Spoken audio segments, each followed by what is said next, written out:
on Curiosity Stream, we've walked with dinosaurs. We've explored our prehistoric planet, and we were always told the same story. Extinction came from the sky. But what if dinosaurs survived? Amazing Dino World 2. Watch it now on Curiosity Stream. With monthly, annual, and bundle plans, find the one that works for you at curiositystream.com.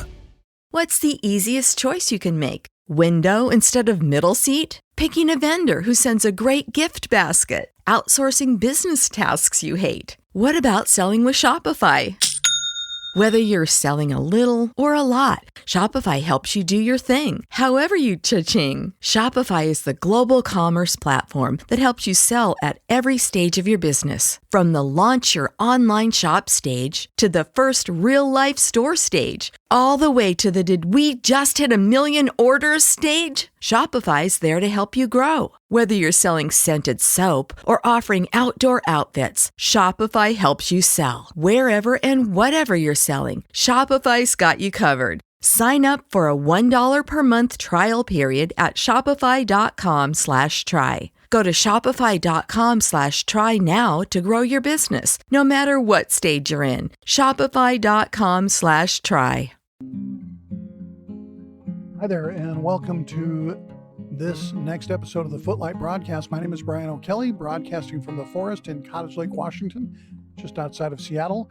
And this is episode 3 of the Footlight Broadcast. And this is entitled, I guess, for lack of a better way to title it, what is the historical archaeological evidence for the Bible, and can we trust the Bible? This is kind of part 2 in a series of is the Bible trustworthy? And so let's get right into it. What is the objective evidence from history to support the Bible? And if you saw the first episode, The Grounds of Knowledge, we talked about the difference between objective and subjective truth. And objective truth is truth that is outside of you, outside of your matter of opinions. It is truth that is based on evidence that can be measured by anyone. And so what is the objective reality about the histories given in the Bible and the facts given in the Bible? And can the Bible be proved wrong on any historical fact? Well, there's an important thing that is a concept here, and that is that the absence of evidence is not evidence of absence. And if you go looking for things that are, written by atheists and so on, trying to discredit the Bible, and you're looking for the fact that they can point to that demonstrates that the Bible isn't trustworthy, you're going to find that they don't have any. There are many claims that are made that, well, because we can't find this or that, it probably didn't exist. And we're going to go through a number of those in this broadcast, showing you that the opinion had to change when they finally discovered it. So there is currently no evidence that would contradict anything in the Bible in the archaeological record. There are a lot of things that would confirm things that are in the Bible, and we're going to go through not all of those because it's a very long list. It would make for a very long episode. But we're going to go through some of them that I think are important. So let's jump right into it. The first one, and I'll talk about a complaint that is often lodged. The Israelites came in and possessed the land after the Exodus. Joshua led them into the land of Canaan. And there's a claim that, the Canaanites were destroyed in the process of that, and that the Canaanites ceased to exist. And so people want to say, the atheists want to say, well, we've found people that today have shared DNA with what we know are the remains of ancient Canaanites. Therefore, the Bible is not accurate. Let's just address that one right up front. When it says that the Canaanites were destroyed, it doesn't mean that everyone who had ever married or intermarried with a Canaanite person was destroyed. What it means is that their society and the land, they were dispossessed of their land and destroyed as a society or a nation, if you will. But of course, like every society, there were people who intermarried outside of that society. There were Canaanite women and men who had left their main tribe or society there and had become part of other tribes outside of that. And so this is just common sense that we would still find people who are descendants of those people on the scene today. So that just addresses the one main thing. The second main thing people talk about is that there's no evidence for the Exodus. And we're going to go through that in some detail today and demonstrate that there is. So the first thing that I want to talk about is Noah's flood. Well, is there proof for a global flood occurring? There is not. Let me just be right up front about that. There's no archaeological proof or science that proves that there is a global flood. What there are, however, though, is proof that the entire Western Hemisphere, that's North America and South America, were indeed underwater at one point. There are excavations in modern-day Iraq that have revealed evidence of severe flooding around 2900 BC. Regions of Mesopotamia and the Persian Gulf are believed to have experienced large areas of changes of sea level, submerging lots of the land because of rapidly rising waters. There's a thing called the Black Sea deluge hypothesis that provides that a catastrophic tsunami raged across the Mediterranean Sea into the Black Sea, flooding most of the Middle East. So what they can prove is that the entire Western Hemisphere and at least most of the Middle East was underwater at one point, as well as other areas too. What they can't prove is that it was all at exactly the same time. That doesn't mean that it didn't happen. It just means that they can't prove it. And I guess I would say it this way: they can't prove it yet, because what you're going to find out as we go through this broadcast is that many things that they once claimed didn't exist or couldn't be proven have now been demonstrated to be, in fact, true facts. So let's get into the Exodus. For a long time, the Exodus was disputed because archaeologists hadn't found any evidence of its existence. And again, absence of evidence doesn't mean evidence of absence, but they couldn't find any relics or artifacts that would have dated from the time or from the pilgrimage through the desert for 40 years. And their reasoning they said such a large movement of people couldn't have happened without leaving behind discarded items, evidences of fires for heating or cooking, bones of dead people and animals, parts of shelters constructed, and so on. They declared, since they didn't find these, that the Exodus didn't in fact occur.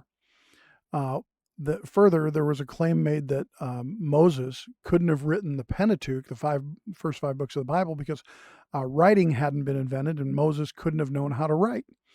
Well, first of all, we're going to talk about the writing thing in a second, but literally most of the archaeologists, for most of the time that they were looking in the wrong place. And for those of you on the audio podcast, I apologize for the visual here, but it's useful and I think important. If you want to catch this, we're just a couple minutes into the program. You won't have to go far. Video will be on Facebook, Rumble, and YouTube. So here is a map that you can look at. And the place where the Egyptians had the Israelites held captive was in a place called Pi Ramses. Pi Ramses was the city of Ramses, and this is where a lot of the great building projects occurred. And we also find there evidence of a couple things. One thing that is found there is the lower layers of some of the buildings were constructed out of bricks made with mud and straw. And as you go further up the building, you find that there's less straw, and then at the top of the buildings there's no straw in the bricks. And we know the story that Pharaoh told him that he was providing them straw, and then he said, "You'll have to find the straw on your own." And they were pulling up stubble of any plants they could find to make straw, and eventually they abandoned using straw to make the bricks. We find exactly that in the city of Pi Ramses. So Pi Ramses is where the Israelites were held in captivity. We also find records in the Egyptian records of the idea that Israelites were held in captivity there. So, but I want to show you here, Pi Ramses is in the upper left of the map. If you know where the Sinai Peninsula is in Egypt, the Sinai Peninsula is kind of a tongue of land that hangs down and juts into the Red Sea. Bordered on one side, on the west, by the Suez Gulf, and on the east by the Gulf of Aqaba.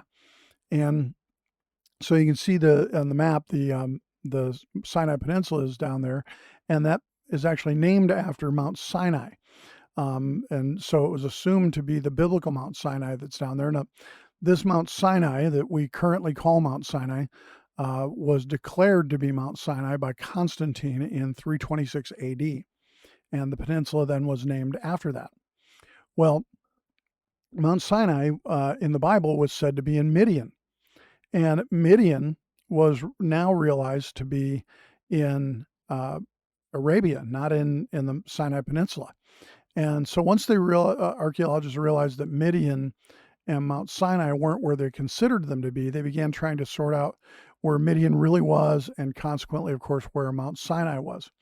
And it's now recognized that what is Mount Horeb in Midian is now located in modern-day Saudi Arabia, and Mount Horeb there is the only mountain that could be the Mount Sinai in the Bible. And so you can see where Pi-Ramses is located, where Mount Sinai is today, where the Red Sea is located, and the two gulfs off of the Red Sea. And there's a dotted line on the map here that is the what was believed to be the traditional path of the Israelites out of Egypt to Mount Sinai. And where the exact crossing of the Gulf of Suez was something no one knew. And so there was speculation it was northern or southern. Either way, in searching these routes, either northern or southern, they hadn't found anything. And you see the green line here, which is a straight line between Pi-Ramses and Mount Horeb, also crossing the Red Sea at the Gulf of Aqaba. Now, that straight line, of course, wasn't a straight line. We know that the Israelites wandered in the desert for 40 years, and so there wouldn't have been a straight line to be drawn. It's just a straight line showing the locations here. But prior to the time of Constantine, there was a long Jewish and Christian tradition of making pilgrimage to Mount Horeb in Midian over here in Saudi Arabia. And this is attested to in the writings of Josephus. It's in the Septuagint. Philo, Origen, Eusebius, and Jerome all attested to the idea that Christians and Jews made pilgrimage to Mount Horeb in Saudi Arabia. There's no evidence of Christian or Jewish pilgrimage to the modern name Mount Sinai, as the name is given today in the Sinai Peninsula, at least not prior to 326 AD, when Constantine declared it to be the holy site. Now, why is this important? It's important because the main claims of Judaism and Christianity are based in many ways on events described in the biblical Exodus. If the Exodus didn't occur, it creates real problems for both Judaism and Christianity. So at Sinai, Moses first prophesied the coming of the Christ. He said, "And the Lord said unto me, I will raise them up a prophet from among their brethren, like unto thee," being Moses, right? "And I will put my words in his mouth, and he shall speak unto them all that I command him." That's Deuteronomy 18:15-22. In turn, Christ staked his authority and credibility on the teachings from Exodus. Jesus said, "Think not that I come to destroy the law or the prophets. I am not come to destroy but fulfill. For verily I say unto you, till heaven and earth pass away, not one jot or tittle shall be in no wise passed from the law, till all be fulfilled." And of course, the law was that given to Moses. And so Moses looks to Jesus, Jesus looks to Moses, and both look to events of the Exodus. So once archaeologists began looking at Mount Horeb, the discoveries began to come fast and furious. So I want to just list some of these for you. First is, and we're going to talk at quite a bit of length about this, alphabetic inscriptions at the site date to the time of Exodus, and their content, the content of the inscriptions refers to events described in Exodus 17. There are footprints traced on the ground that have been found, and apparently in mud or something that have been preserved, that with an alphabetic caption that says, "Wherever the soles of your feet shall tread shall be your territory." That's as in Deuteronomy 11:24 and Joshua 1:3. The split rock of Horeb, Exodus 17:6, is found at the presumed site of Rephidim near Sinai, near Mount Horeb. There's an altar to cattle worship, as in the golden calf, that's found at the Midian site.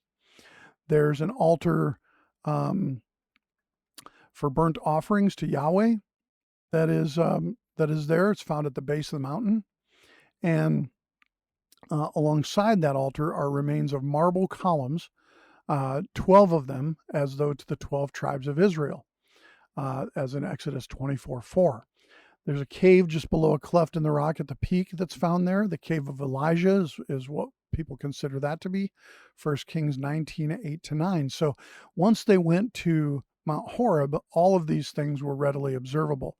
None of them were observable when they went to the traditional site of Mount Sinai in Egypt, the one declared by Constantine to be Mount Sinai. Now, the writing of God on the tablets appears to have been in the original alphabet. And so this is going to be a little bit detailed here, and I hope it's not too much detail, but I think it's important. The inscriptions that are found on some of the tablets there and some of the rocks and in the ground there are brief, but they're telling. They are written in the oldest alphabet of letters known to historical science, an alphabet called Thamudic. They date to the 15th century BC, which is the time of the Exodus, according to the experts at the Saudi Ministry of Antiquities. As different as these alphabets and letters look from those that we have today, there appears to have been one original alphabet that all of the subsequent alphabets come from. And this appears to be the ancient Thamudic writings, the very language of the writings found at Mount Horeb. So it's agreed that the oldest alphabet is Thamudic, and that's the language that these are written in. Now, that Thamudic was the oldest alphabet was a controversial conclusion that was drawn by a guy named Hubert Grimm. He was a renowned Hebrew scholar and a historic linguist, and he went to the Middle East to study the earliest alphabetic inscriptions, and Grimm stated that ancient Thamudic script was the original alphabet of letters. He said that in 1896, and he later said that it was the writing of the Israelites in Exodus in 1923. Here's what Grimm said. He said the determination that around 1500 BC, Hebrew was spoken and even written on the Sinai Peninsula revolutionizes completely the present view of the history of the Hebrew language. Neither the Egyptian hieroglyphs nor the cuneiform writing would have been suitable for the written version in this language. Only a writing system based on alphabetic characters, namely the Semitic script, could have been considered for the written version. And there's no doubt that the authors of the Bible kept in mind this Semitic writing system as the original form of the tablets of the law. That was Hubert Grimm, a Hebrew and historic linguist in 1923. Now, Grimm received a little bit of support from scholars, but he was mostly all alone in this opinion until 1936, when archaeologist Stephen Kiger came to the same conclusion from sources that were totally independent of Grimm. Here's what Kiger says. In light of recent research, far from questioning the ability of Moses to write, we may even conjecture that he had progressed beyond clumsy syllabic scripts to an alphabetical style of writing not dissimilar from the Hebrew of a later age. He said that in 1936. Now, although Kiger had misidentified Thamudic script as something he called Manaean, today it's well accepted that the ancient Thamudic is the oldest alphabet of letters and the precursor of Manaean and Sabaean, dated by many epigraphicers as early 15th century BC. This is a clear statement of this effect can be found on the joint website of the Smithsonian and the Saudi Ministry of Antiquities and Museums, along with many examples of Thamudic inscriptions. So these are secular sources. The Smithsonian and the Saudi Ministry of Antiquities both agree that Thamudic, the very language found at Mount Horeb, was the earliest alphabet of letters. More recently, another expert in the development of the alphabet, a guy named Leonard Schlein, in 1998 theorized that the transforming event of Sinai was the invention of the alphabet. And here's what he says. It's not a mere coincidence that the first book written in an alphabet is the Old Testament. There's none earlier. Previously, Akhenaten and Hammurabi each took tentative steps toward introducing monotheism and the law to their people. These abstract concepts initially failed to take hold because both monarchs ruled over barely literate societies. The mystery of why not one, but both of these incredible ideas should appear shimmering together in a mirage in the middle of a desert to a group of escaped slaves teetering on the edge of survival, far from the centers of learning, is one of the great puzzles of all time. Perhaps the transforming event that transpired long ago at the foot of Mount Sinai was the invention of the alphabet.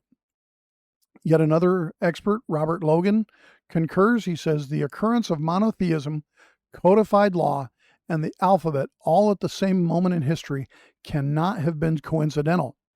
The abstractness of all three innovations were mutually reinforcing.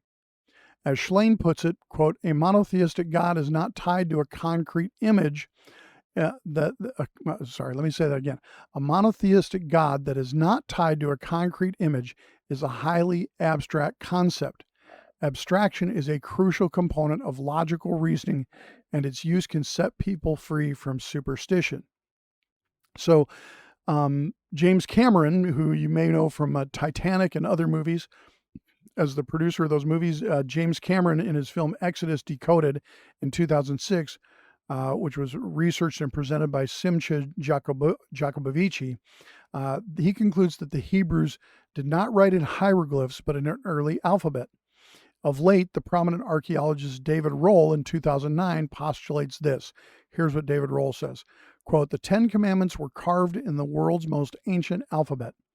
Anyone who studies early writing with an open mind eventually comes to the inevitable reality that the earliest alphabet appeared at the same time and place as the earliest body of literature written in alphabetic writing, the Old Testament.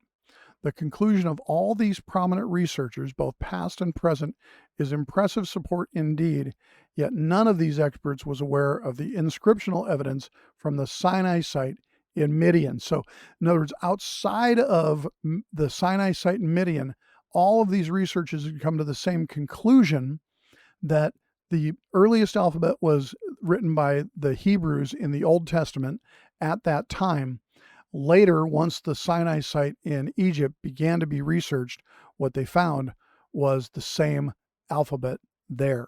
So the evidence for the Exodus and for the biblical story of the law being given on Mount Sinai is, not only physical evidence, but it's reinforced by the manuscript evidence and by the people who study such things. All right, next thing we're going to talk about, the plagues of Egypt. If the Exodus happened, did the plagues of Egypt that caused Pharaoh to let them go happen? Well, the plagues of Egypt comprised 10 calamities, right, inflicted upon the Egyptians by God. The idea was it was going to compel Pharaoh to let the enslaved Israelites go.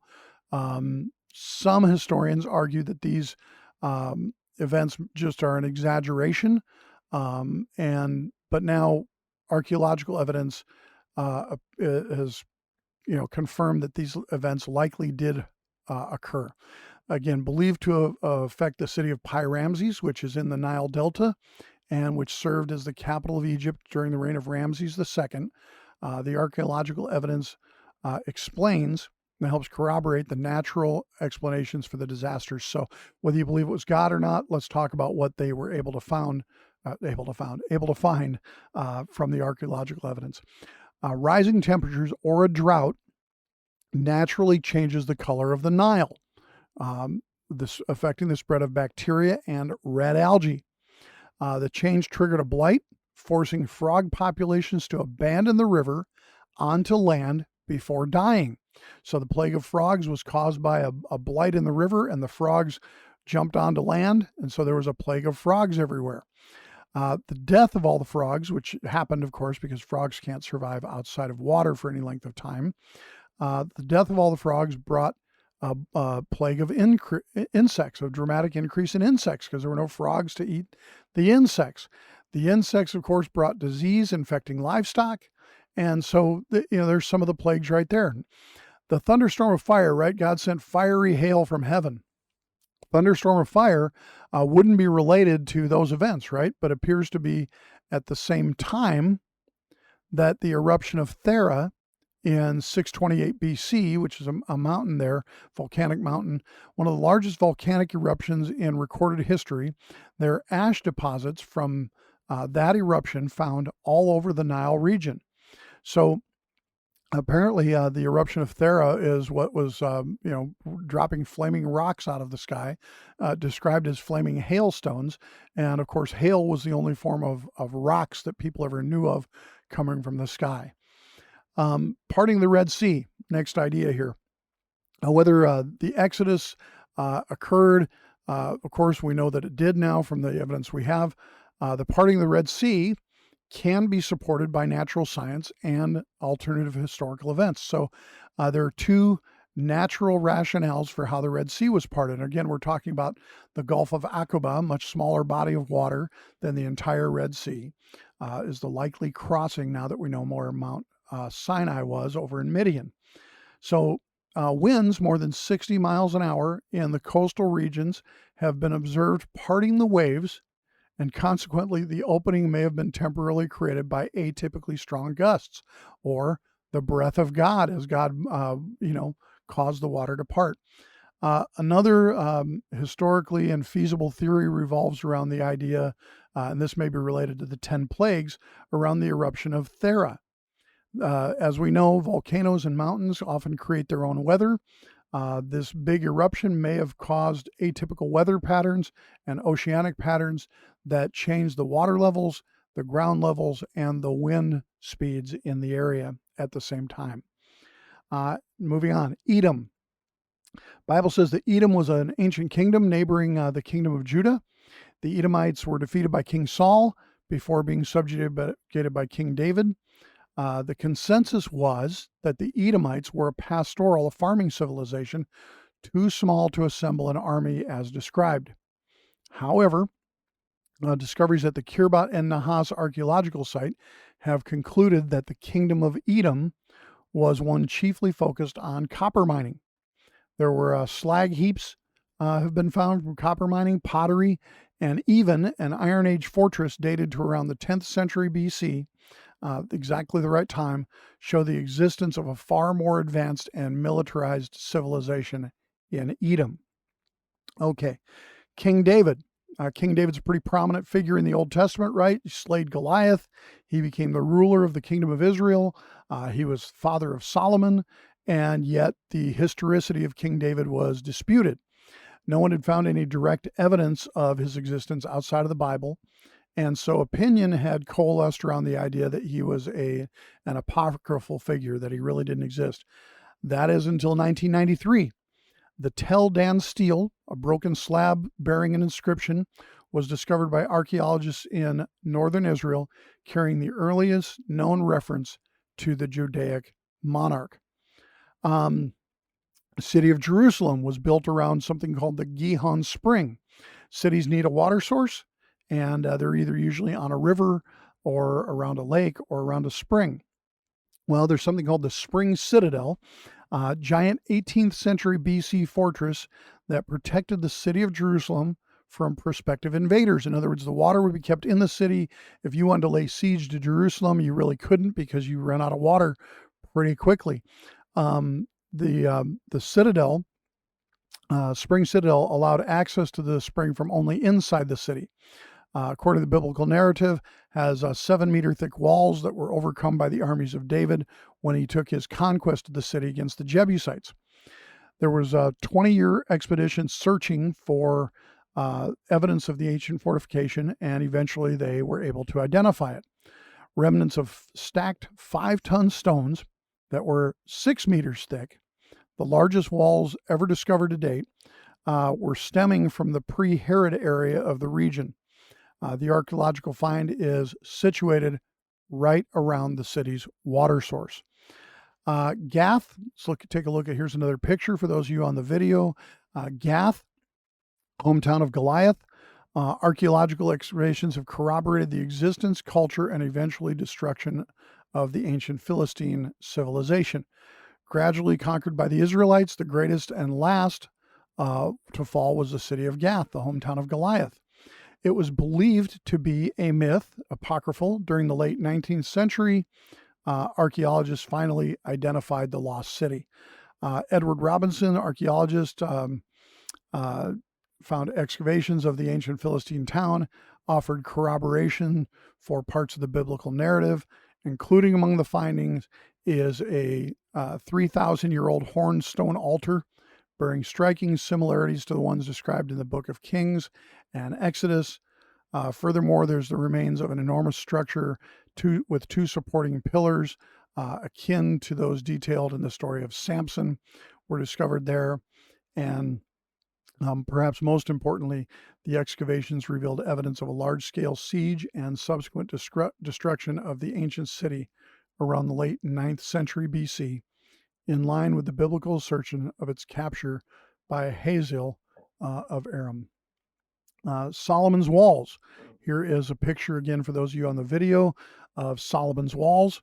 According to the first book of Kings, Solomon, the son of David, king of Judah, at some time after marrying the Egyptian pharaoh's daughter of the Egyptian pharaoh, ordered the construction of a great wall around the ancient city of Jerusalem.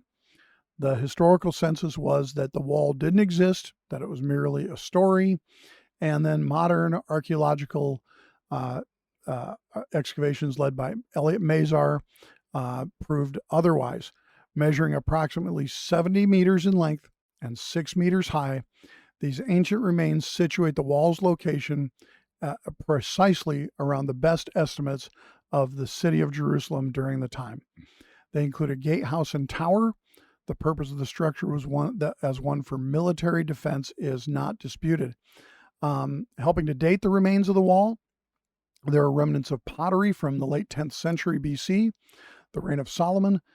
They help to confirm the contextuality of the structure.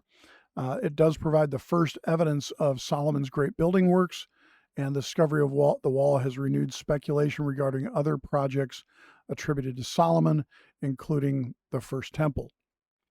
Jezebel, the most wicked woman in the Bible, right? The daughter of the Phoenician ruler Ithabal I. Jezebel, according to the book of Kings, married Ahab, the king of Israel, and she encouraged her new husband to abandon his religious convictions in favor of her own multi-god polytheistic worship of Baal and Asherah. In addition to converting his nation at large, Jezebel allegedly ordered a campaign of religious persecution. The truth of the story was disputed, questioned, until 1964, when an ancient seal from the 9th century BC, again, exactly the right time, was discovered in an antiquities market bearing the partial inscription YZBL, which is the Hebrew word for Jezebel at that time. The intricacy of the seal strongly suggests that whoever's name was inscribed on it was in fact royalty. Isaiah is an 8th century BC prophet. Of course, he was a disputed figure.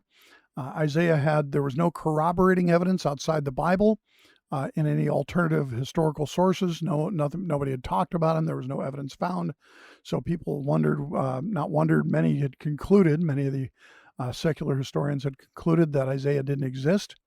However, in an archaeological excavation in Jerusalem, a small clay seal dating to the 8th century BC was discovered. Again, exactly the right time.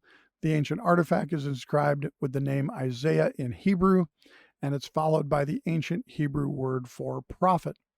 So the conclusion we can make from this is at least that an individual who was in a position of religious significance named Isaiah did exist around that time.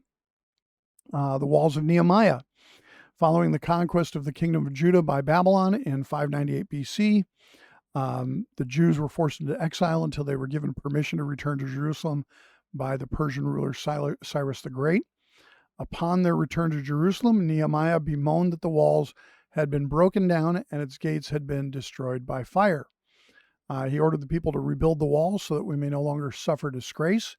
The building works were completed in just 52 days, whereafter they said, when all our enemies heard of it, all the nations around us were afraid. The archaeological remains of Jerusalem have long been held as a litmus test for biblical accuracy, whether, if you can't find it there, then it must not be true. There was no evidence of the walls being found. That is until Elliot Mazar again and her team, who they were excavating a stone tower. They unintentionally weakened its foundations. And in trying to repair it, they discovered a 5-meter wide wall, and it was accompanied by pottery dating from the 6th and 5th centuries BC, again, the exact right time, including biblical names concurrent with the timing of the story. This discovery single-handedly affirmed the core narrative of an entire section of the Bible. Now, those are Old Testament proofs. Now, let's move on to some New Testament stuff. Nazareth. Nazareth was where Jesus grew up, right? The existence of the city of Nazareth at the time that Jesus grew up was not an accepted fact. Although there's a Nazareth today, located in the northern district of modern-day Israel, it may not have been in the exact same place, the one that's there today. And there was a doubt about whether the concurrent survival of Nazareth during the years of biblical relevance existed. Historians believe that at some point around 720 BC, Nazareth was destroyed by the Assyrians. However, recently, Israeli archaeologists, easy for me to say, Israeli archaeologists recently successfully excavated remains at the presumed location of Nazareth, dating from the early Roman period at the time of Jesus' birth. Next thing we've got here for a picture, this is the James ossuary. An ossuary is a box for bones, a bone box, if you will, and you can think of it as a coffin. Back in ancient times, people were just buried in the ground. It was expensive to build a box to put people's bones in and to set them aside, and it would only happen for people that were revered and important. James the Just was an early leader of the Jerusalem church in the apostolic times. He died in martyrdom approximately 69 AD, and he's remained the focus of sustained speculation regarding his relationship with Jesus. Now, some people in some churches don't believe that Jesus had any brothers. I'm not here to argue that. I'm here to say that it's described in the Gospels of Matthew and Mark. James is described in those Gospels as the brother of Jesus who is called Christ. Jesus also has other siblings that are described, and some doctrines, the Catholic Church teaches that Mary remained a perpetual virgin and thus didn't have any other children than Jesus. Now, that argument I don't want to make right now one way or the other. If that's what you believe, that's just fine with me. But the discovery of the James ossuary matters. This was unearthed in the southeast of the Temple Mount in the Kidron Valley region. The James ossuary is a limestone box that once housed the bones of somebody that was highly respected. Dates from the 1st century, and it bears the inscription, James, son of Joseph, brother of Jesus. Now, the authenticity of the inscription is in doubt. The authenticity of the box is not in doubt. And so people have challenged it. What's interesting is that the state of Israel that owns it and has it in their antiquities department has refused any independent inspection of the relic. And so it's left historical opinion divided as to whether that inscription was added later, whether it was there to begin with. And of course, even if it was there to begin with, people can argue about what it means. The Pool of Siloam, one of the many miracles described in the book of John, the disciple tells the story of Jesus restoring the sight of a blind man at the Pool of Siloam. You put clay on the man's eyes, right? And after washing it off, the man finds his vision returned to him. Now, they knew that the Pool of Siloam existed during the reign of Hezekiah, which is, 866 to 715 BC. It was believed by historians that the ancient reservoir system had been destroyed under the Assyrian ruler Sennacherib when he invaded there. There were claims made by people who were, faithful to the Bible that, well, even if Sennacherib destroyed it, it must have been rebuilt. And of course, historians rejected that and thought people were just trying to make an argument for their biblical position. However, during repairs on a damaged sewer line, and here's a photo for those of you on the video. During repairs on a damaged sewer line in Jerusalem, a team of workmen inadvertently stumbled upon an amazing discovery: 2 steps leading to the remains of a pool measuring almost 70 meters in length, buried within plaster foundations of the stone facade. They found some coins. The coins bared the face of Alexander Jannaeus, who was the ruler of Jerusalem from 103 to 76 BC. They found pottery shards corroborating the timeline, and it's been determined that this successor pool was created less than 100 years prior to the birth of Jesus and was likely still in use throughout his lifetime. The existence of Jesus. So the existence of Jesus, if not his divinity, can be confirmed by concurrent non-historical sources. Non-Christian sources viewed as more impartial than Christian writings serve to provide independent certification of at least the core elements of the biblical narrative. Many of the most important moments, including Josephus's recollection of Jesus serving as a priest, Tacitus makes an account of Jesus dying by crucifixion under order of Pontius Pilate. These are Roman writings that provide independent, outside of the Bible, agreement that Jesus existed. Today, the question of whether Jesus really was a real man, who really was a priest, really was executed by crucifixion, is now a settled question. Attention now focuses more on details concerning his life and his claims of divinity. Caiaphas, Joseph Caiaphas, commonly known by just his last name as Caiaphas, was the Jewish high priest who was responsible for the plot to kill Jesus. Beyond the Bible, there are very few historical references, but there are a few. Josephus, again, is the main legitimate written source. He claims that Caiaphas was appointed as a member of the royal priesthood or the high priesthood by the Roman prefect Valerius in 18 BC. This conclusion was uncertain. Josephus was the only source outside the Bible, and so they like to have more than one source for things, right? There was the accidental discovery of the Caiaphas ossuary in the Peace Forest in Jerusalem in 1990. A tomb's roof was unintentionally opened by a bulldozer during construction. The discovered necropolis is a place where they stored the dead, right? Bore similarities to other Second Temple period building sites in Jerusalem. So it's the same in construction as things built at the time. Contained within were 12 ossuaries, including 2 bearing the name Caiaphas, one of which was highly inscribed in a highly ornate fashion and said, Joseph, son of Caiaphas.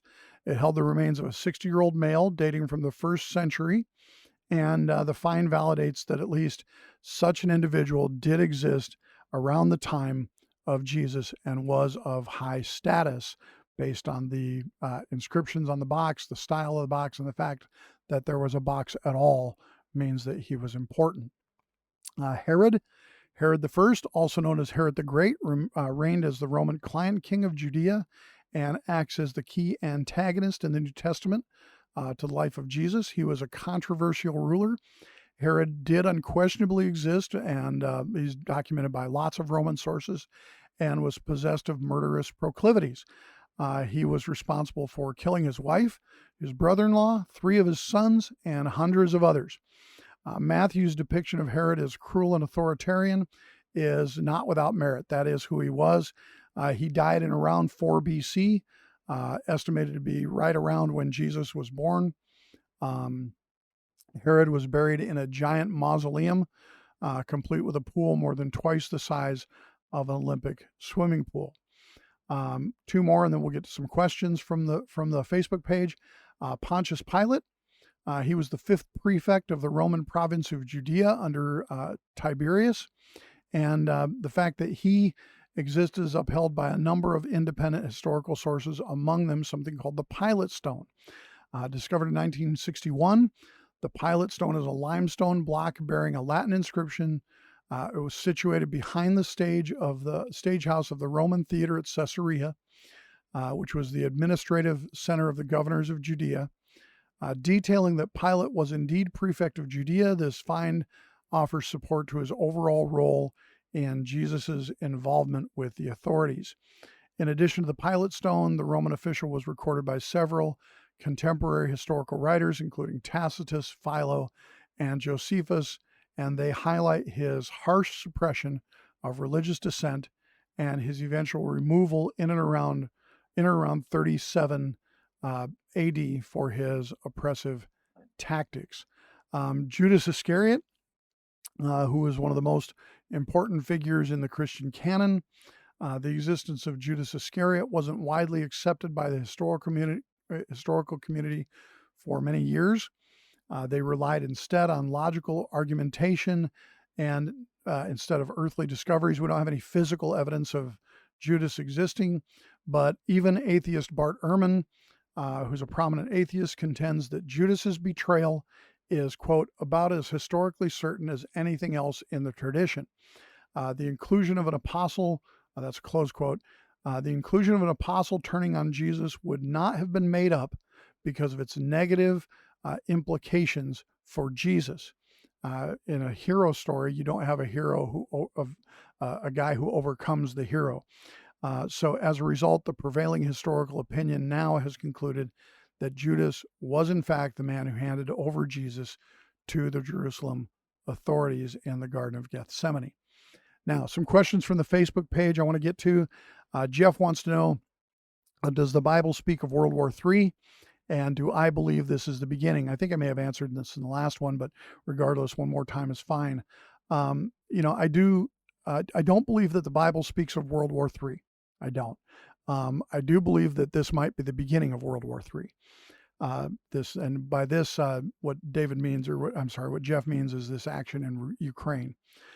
David, another viewer or Facebook page question, asks two questions.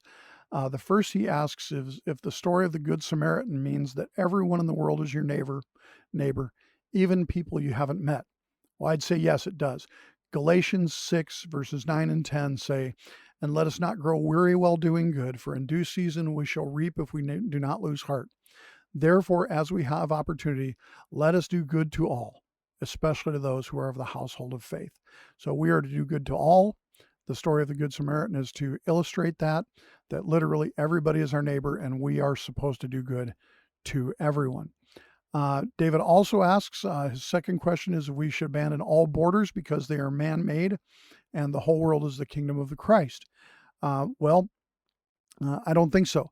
God definitely believes in nations and borders. We know this because he made Israel a nation and established its borders.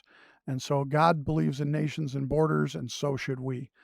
Daryl, good friend Daryl here on the Facebook page, wants to know, what about the end times and all of the signs of the end coming together? Well, I'll just say this. I don't see the end times the way modern prophecy teachers do see it. As near as I can tell, Jesus comes back on the last day, and that's the day after which there are no more days. So Jesus himself said in Matthew 24, 35 to 37, he said, heaven and earth will pass away, but my words will by no means pass away. But of that day and the hour, no one knows, not even the angels of heaven, but my Father only. In Mark, the parallel passage in Mark, verse 13 or chapter 13, verses 31 to 33 say, heaven and earth will pass away, but my words will by no means pass away. But of that day and hour no one knows, not even the angels in heaven, nor the Son, but only the Father. Take heed, watch and pray, for you do not know when the time is. And so I don't want to pretend to know what Jesus said. Not only can't we know, but that he didn't even know as the Son, that the angels don't know. And so when preachers tell you that they know, I would say that you should probably be very skeptical of their claims. So that is the end of episode 3. Stay tuned for episode 4, not coming in the too distant future. Episode 4 will be a continuation of this same topic. Can we trust the Bible? Focusing on the tension or supposed conflicts between science, which of course was created by God, and the evidence that science claims that the Bible can't be true. And we'll focus on that and demonstrate to you that those differences are, if there are any at all, that they are unimportant and have no impact whatsoever on whether or not the Bible can in fact be trusted. So thanks again for your time and attention. I hope that you found this valuable to you. And this again is the Footlight Broadcast. Please catch up with us on the Facebook page. Please like the page. That does help the show grow. You can get the audio podcast wherever you get audio. And also we are on YouTube and Rumble and at www.thefootlight.com. Thanks again. My name is Brian O'Kelly, and I will see you next time. New on Curiosity Stream. We've walked with dinosaurs. We've explored our prehistoric planet, and we were always told the same story. Extinction came from the sky.